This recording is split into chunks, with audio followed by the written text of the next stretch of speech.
0400 hours, international waters, Gulf of Mexico, off the coast of Veracruz. The night is an abyss of suffocating blackness. Thick, turbulent storm clouds blot out the moon and stars, merging the sky with the churning ocean below. A heavy, humid wind whips the whitecaps, spraying salt water across the dark expanse. High above the weather systems, the air is thin and cold. A single U.S. surveillance drone glides through the stratosphere. Its long wings cut the air silently. Its optical sensors rotate with mechanical precision, piercing the gloom below. On the operator's screen, thousands of miles away, the thermal image burns bright white against the gray background. A massive formation cuts through the waves. The French amphibious Ready Group moves with aggressive speed toward the Mexican shoreline. The steel prow of the lead destroyer smashes through a swell, sending a cascade of foamy water over the forward gun turret. Behind it, the gargantuan silhouette of the amphibious assault ship looms like a floating fortress. Its hull vibrates with the deep, rhythmic thrum of heavy diesel engines pushing maximum knots. Inside the French command center, the atmosphere is tense but controlled. Radar operators stare at the green sweeps of their scopes. The sweep arm rotates, painting a clear picture of the surrounding air and sea. The screens show nothing. The electronic warfare officers scan the frequencies for active targeting signals. They hear only the static of the approaching storm. The admiral grips the railing of the bridge. He watches the distant lights of Veracruz flickering on the horizon. He checks his watch. The operation is on schedule. He believes they are ghosts in the dark. Deep within the belly of the amphibious assault ship, the troop decks are a hive of disciplined chaos. 361 Marines prepare for the landing. The air smells of gun oil, sweat, and recycled air. Soldiers strap on heavy body armor. They slide magazines into their assault rifles with sharp metallic clicks. Sergeants move down the rows, checking distinct pieces of equipment. They pull straps tight, they inspect boots. A young Marine wipes a smudge of grease from his grenade launcher. The ship rolls heavily to the port side, and the Marines sway in unison, balancing on the steel floor plates. They trust the steel walls around them. They trust the destroyers flanking them. High above, the drone pilot types a command. The laser designator activates. An invisible beam of energy shoots down from the heavens, painting the hull of the French flagship. The target data streams instantly to a secure network. 50 miles to the north, the clouds part. The dark shapes of U.S. heavy bombers slide into the operational box. Their massive wingspans cast shadows over the clouds below. Pilots run through the final combat checklists. Switches flip. Lights turn from red to green on the weapons console. The bomb bay doors remain closed, holding back the payload.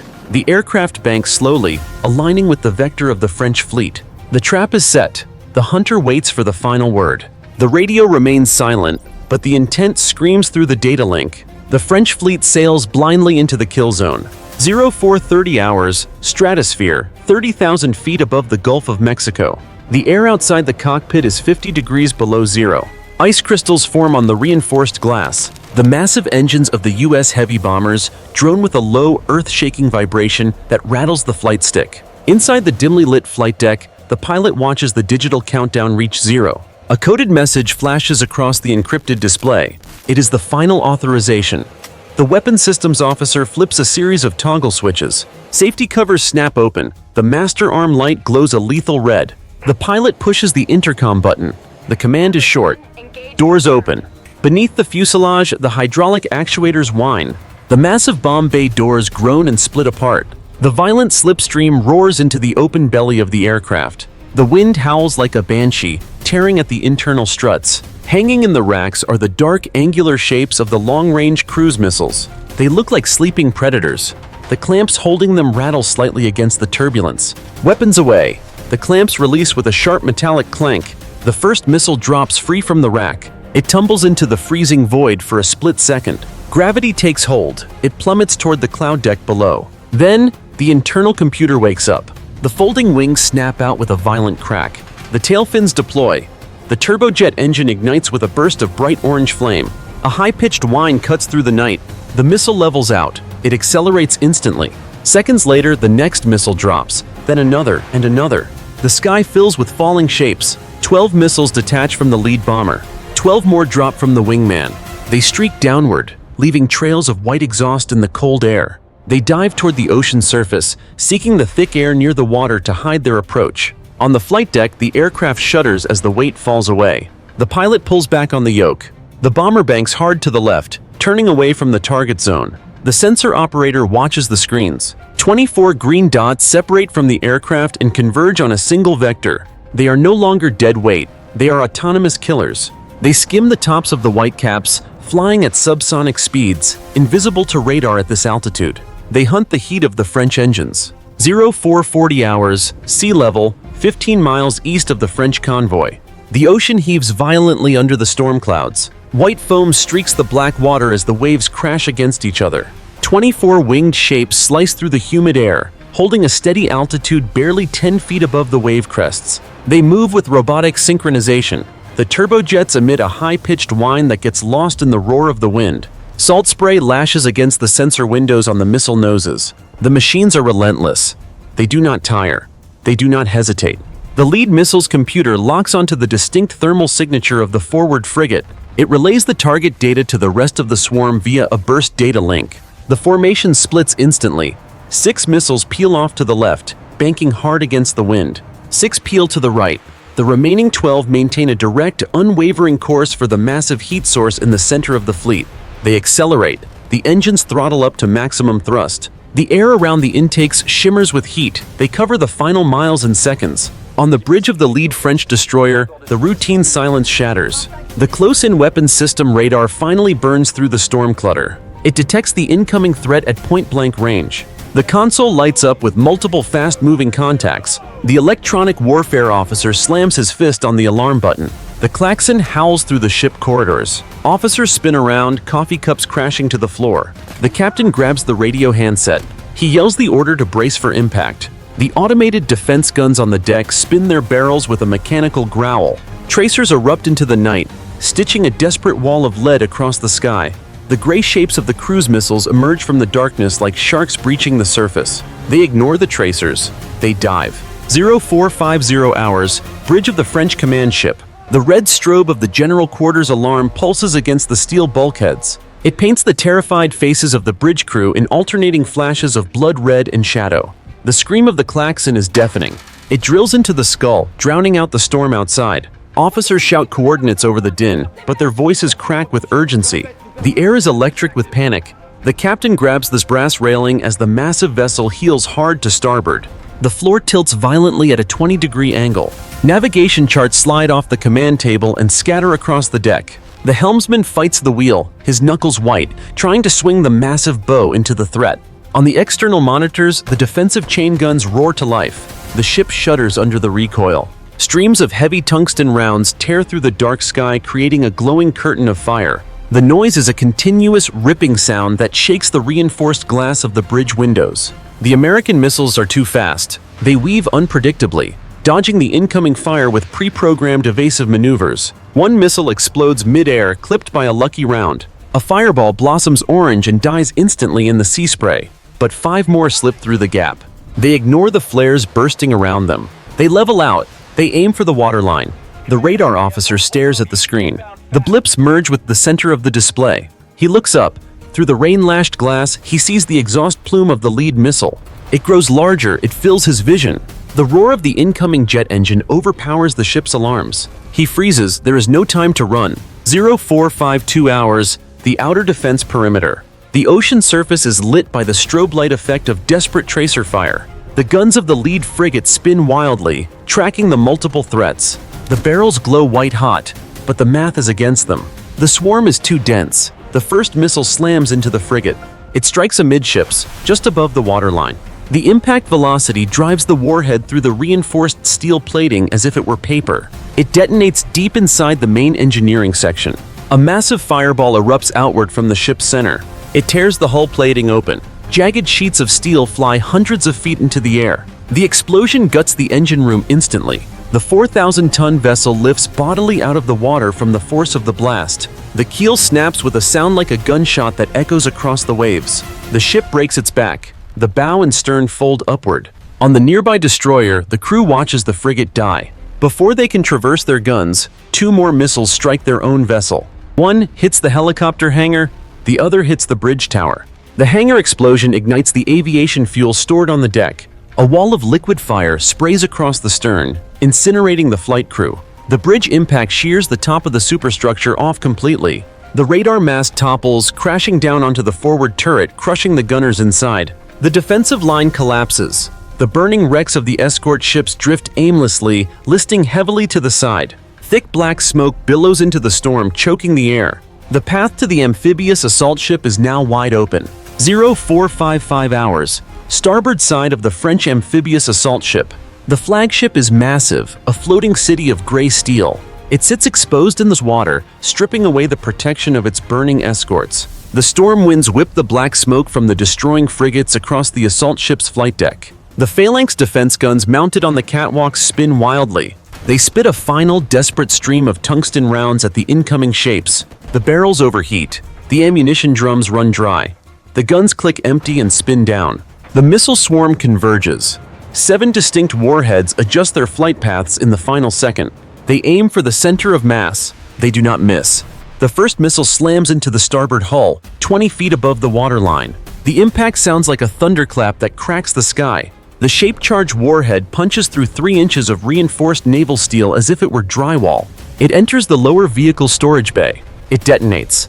A nanosecond later, 2 more missiles strike the waterline. The combined explosion tears a jagged, gaping hole the size of a house in the side of the ship. The blast wave ripples through the vessel's frame. The 40,000-ton Leviathan shudders violently, shifting sideways in the water.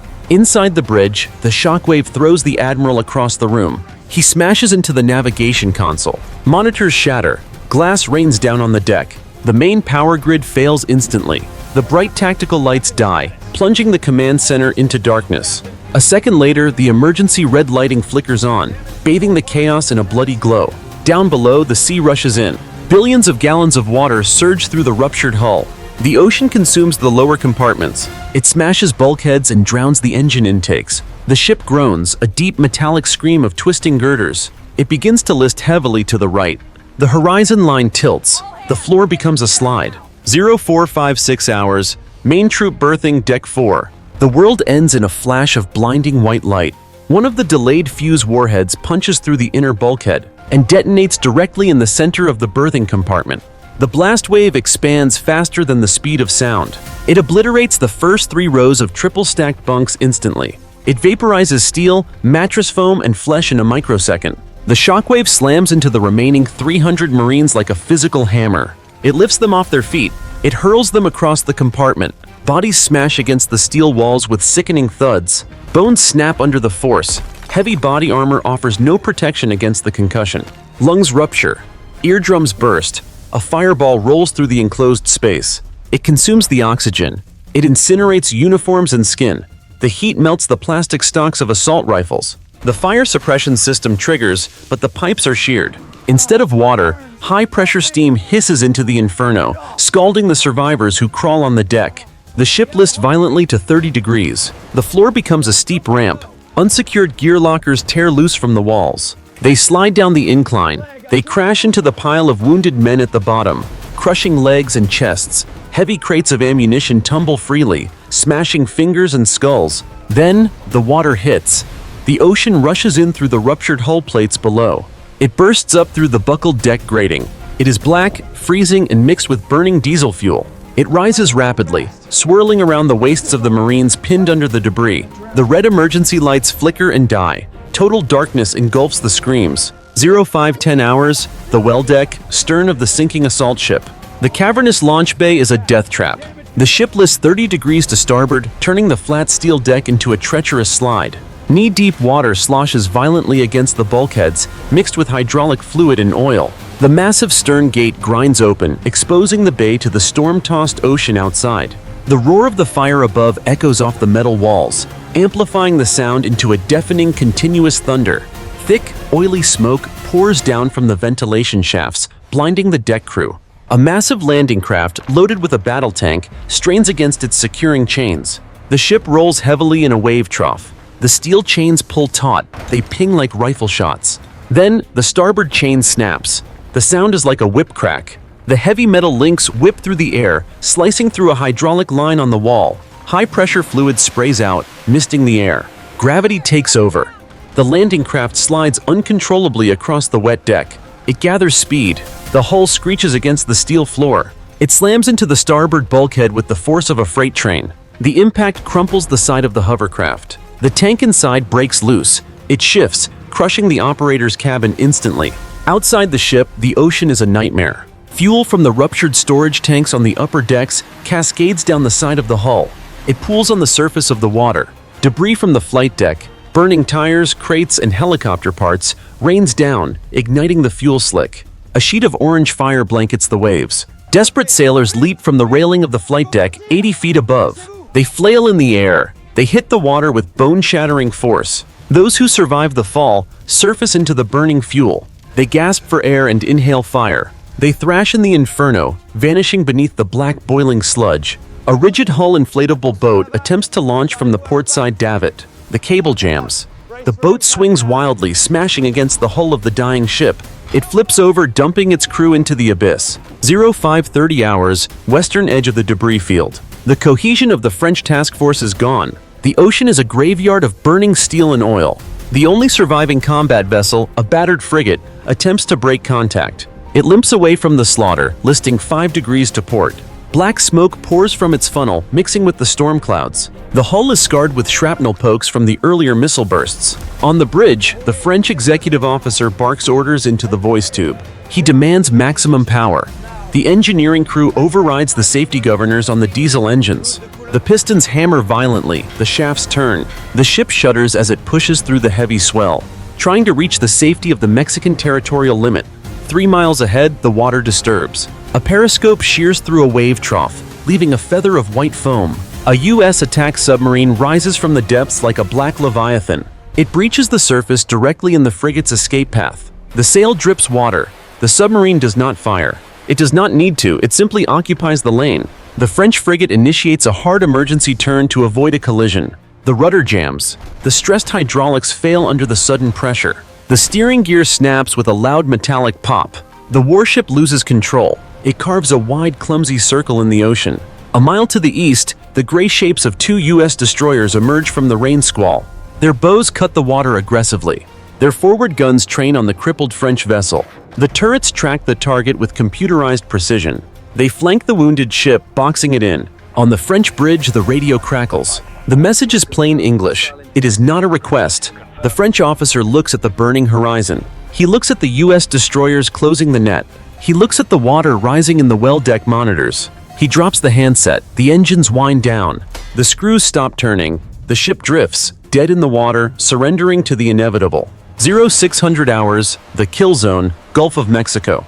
The storm front moves south, leaving behind a cold gray dawn. The sun breaks the horizon, casting a pale light over the slaughter. The wind dies down to a whisper.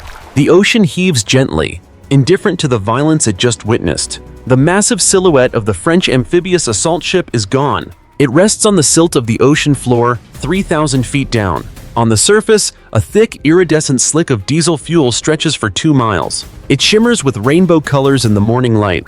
The smell of burnt hydrocarbon and charred plastic hangs heavy in the humid air. The water is choked with debris. Shattered crates, torn insulation, and empty life rafts bob in the swell. A U.S. Navy SH-60 Seahawk helicopter hovers low over the wreckage field. Its rotor wash ripples the oily water. A rescue swimmer hangs from the open door, scanning the debris. He signals the winch operator. There is no movement. Groups of white life jackets float in clusters, tangled in the nets and cables. They hold the bodies of the sailors who made it off the decks. But the water around the center of the slick is empty of survivors. The 361 Marines from the troop berthing decks never surfaced. The steel hull became their coffin. A rigid hull inflatable boat from the U.S. destroyer cuts through the oil. The engine idles down. The bow bumps against a piece of floating jagged hull plate painted in French naval gray.